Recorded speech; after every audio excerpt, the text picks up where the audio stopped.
Hey guys, welcome back.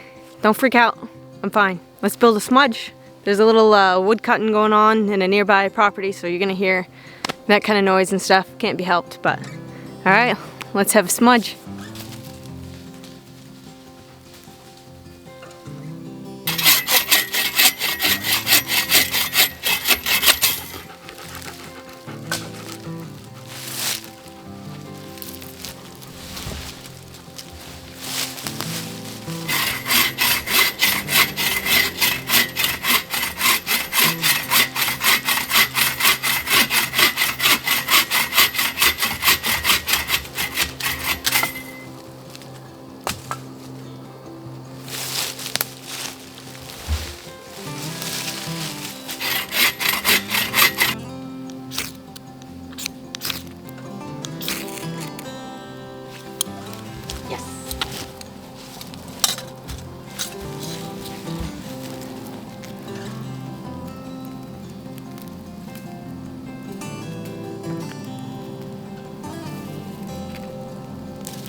I think that coffee water is going to boil in no time.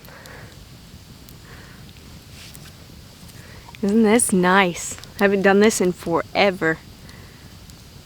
It poured like 2 days ago, so you can hear a little sizzling from the moisture in the wood. Finally, we got a good rain.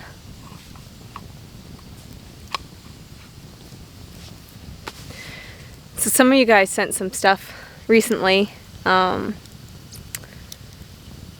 Shout out to Alan. Thank you for the windscreen for the, is it BRS stove? I always mix it up if it's BRS or BSR stove. Either way, every time I think of that little stove and try to remember the name of it, all I can think of is BR549. Let me know in the comments if you know where that's from. Yeah, so thank you, Alan, for the windscreen. Man, I should have had that on the scraggly solo overnight. That would have been nice. Also, shout out to Dave. Thank you for, I mean, he sent stuff for everybody. Sent Sweetie a coloring book and the big box of Crayola crayons with the sharpener in the back. That's what I always wanted when I was a kid. And a little stuffed elephant. Man, I wish you could have seen her face. And I didn't think to record it. That water's boiling already. Hold up a sec. Let me take that off before it boils away. Woo-wee. That's what you call a rolling boil.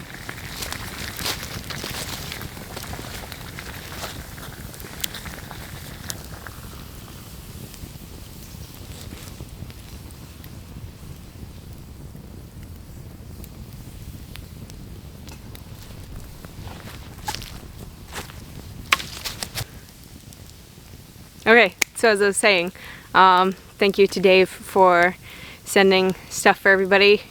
Sweetie absolutely, she just lit right up and was super excited when she saw that. And bones for the dogs, they love those. The boys like their pocket knives and magazines. I don't know if Joe's tried his koozie yet, or insulator, the can, cold can insulator. That's pretty nice. And thank you for the chair and the journal and that really sweet pen. I meant to bring it out, I forgot. I'll show you guys. Pretty sweet looking pen. In a shirt. So yeah, I'll be digging that stuff out in the future videos. So thank you very much. And also somebody sent this adorable cup, and I'm not sure who it was, so let me know down in the comments so I can thank you, because I didn't see a name on it. It just looked like it was shipped right from the manufacturer or the company, and there was no note or name or anything, but thank you. I had to look up what this was called. I was just like, oh, it's one of those cute little bushcraft cups. It's actually called a kuksa, and at least if I'm saying that right, kuksa. And originates from Scandinavia, I guess. It's really pretty.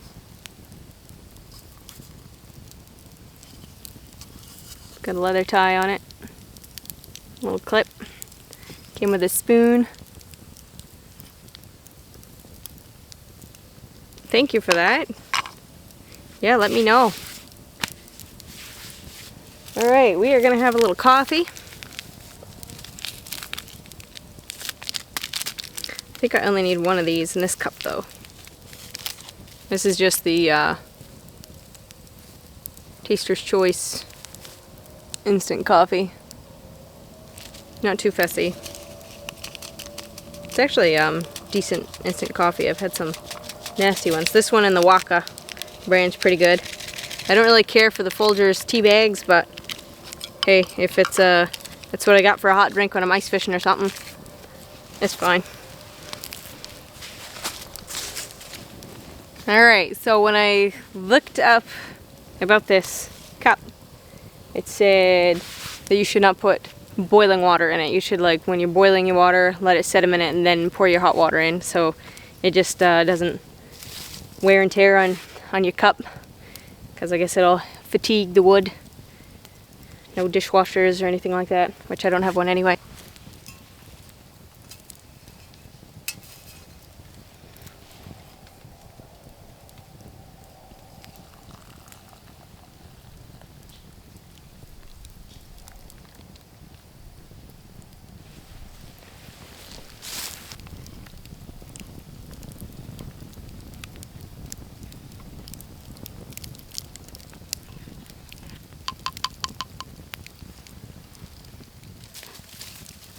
Retains its heat pretty well too. Hi, Pumpkin. What are you doing? Don't drink that water, that's hot. Hi, baby. Hi, baby. Hi. Switch up. Good girl.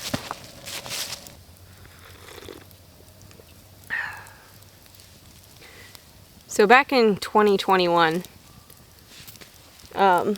I noticed it was really difficult to hear people talk. Mostly men's voices, or, you know, softer tones. Mostly Joe and Jackson, and like my dad. You know, I would swear, I'm like, you got, quit mumbling. We're not mumbling, you gotta get your ears checked. Sorry about all the traffic background noise. And especially with everybody wearing masks, that just made it even worse. I didn't realize how much I had started like reading people's lips, and you know, just seeing people's faces while they talk when that was gone, it was very, very difficult. And I never had this problem when I was a kid. Towards the beginning of 2024, I finally had a regular hearing test. At least I think it was the beginning of 2024. I had a regular hearing test, just like the tone test or whatever they call it. And I passed that. I have a lower range in my right ear, but it was, it's still in the normal range. But at the end of the test where they do like the background noise and the speech in the background noise, I totally bombed that. So they referred me to a specialist down in Turner. So this past March, I had to drive all the way down to Turner to see this specialist, audiologist. And through that whole test, they diagnosed me with auditory processing disorder and hyperacusis. So my ears function fine. It's a neurological thing, so it's in my brain. Which adult onset auditory processing disorder can be caused by like a traumatic brain injury, different things, especially like the hyperacusis aspect can be related to like PTSD, which I have.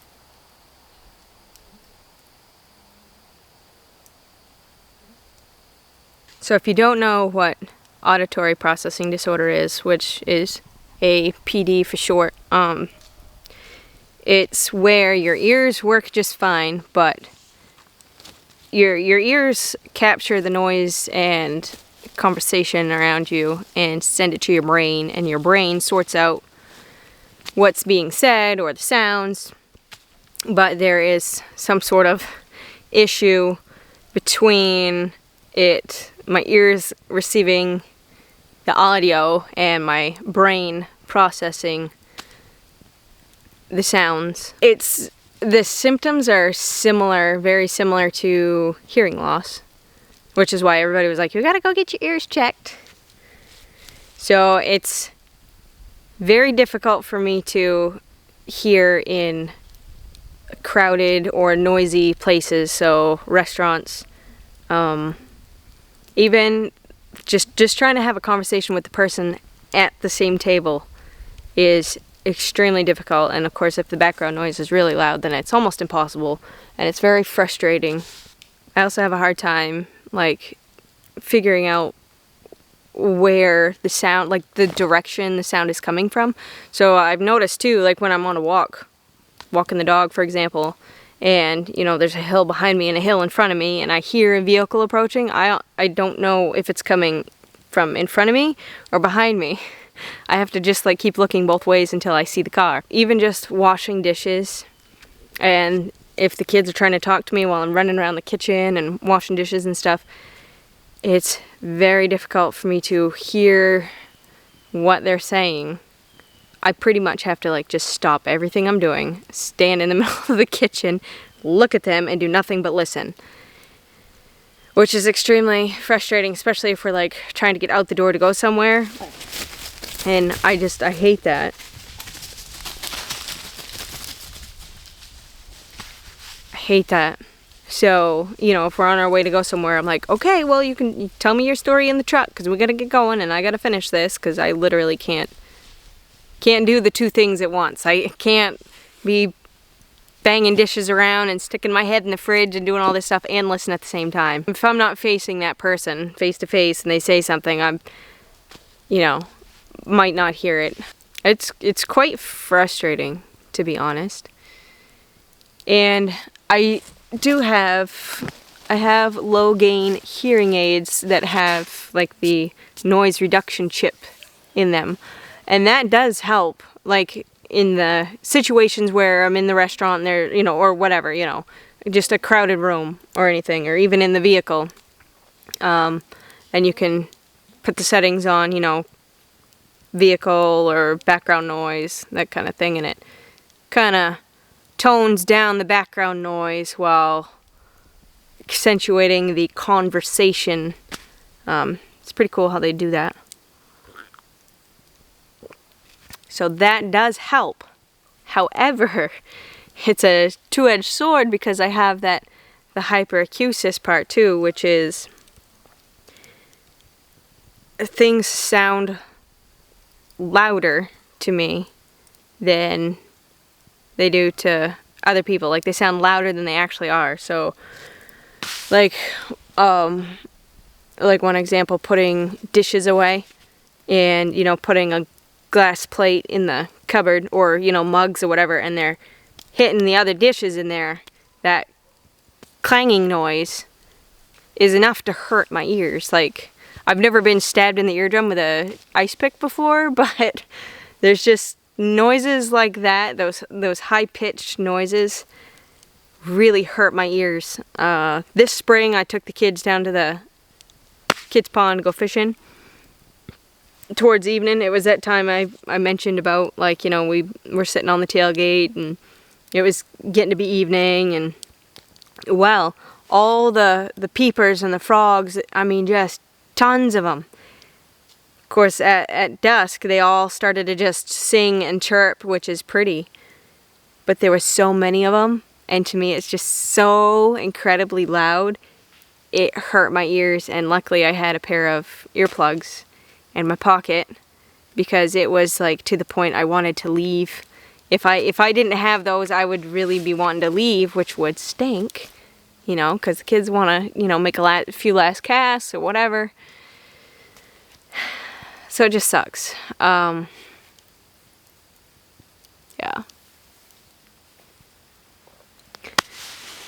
So there's no cure for auditory processing disorder. There is, treatment with auditory training. But the audiologist that I saw straight up told me, she says, we don't even bill insurance. It's all out of pocket. So I would have to drive hours one way to Turner every week for like 12 weeks for auditory training, which may not even be effective. And from the research that I've done, the long-term benefits of this auditory training, it just doesn't really last, from the research that I've done. Which makes, that when she said we don't even bill insurance, that kind of made me wonder, well, why? Why wouldn't insurance cover this? So I got digging around a little bit, and there's really no, it tends to wear off. So it's I'm pretty much just stuck with it, because there's no cure. And now some people do auditory training on the computer, like through videos and stuff. But the audiologist told me, she's like, that's not really as effective and is not the quality that you would get in-person treatment. Which, call me cynical, but I'm like, okay, so is there truth to this? Are you just looking for me to spend my money here? You know what I'm saying? I'm skeptical of like everything like that, but so, you're telling me to do this treatment that isn't even billed by insurance, because most insurances won't even go there, because it's not really a proven long-term, treatment option. I mean, unless you did that, like, I don't know, indefinitely. So yeah, it's quite frustrating. And when I think back to, like, I used to waitress and whatnot, and makes me wonder if that would even be feasible now, I don't know. You get a restaurant on a busy holiday weekend. There's a lot going on. So I'm not sure.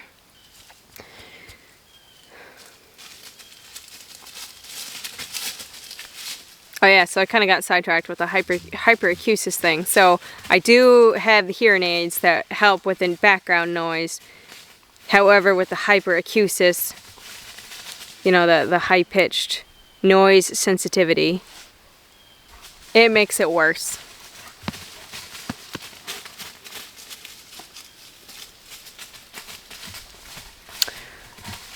Alright guys, well, that was a good little cup of coffee. Finally got to come out and have a smudge. What are we doing? Watch out for that fire. Don't step in it.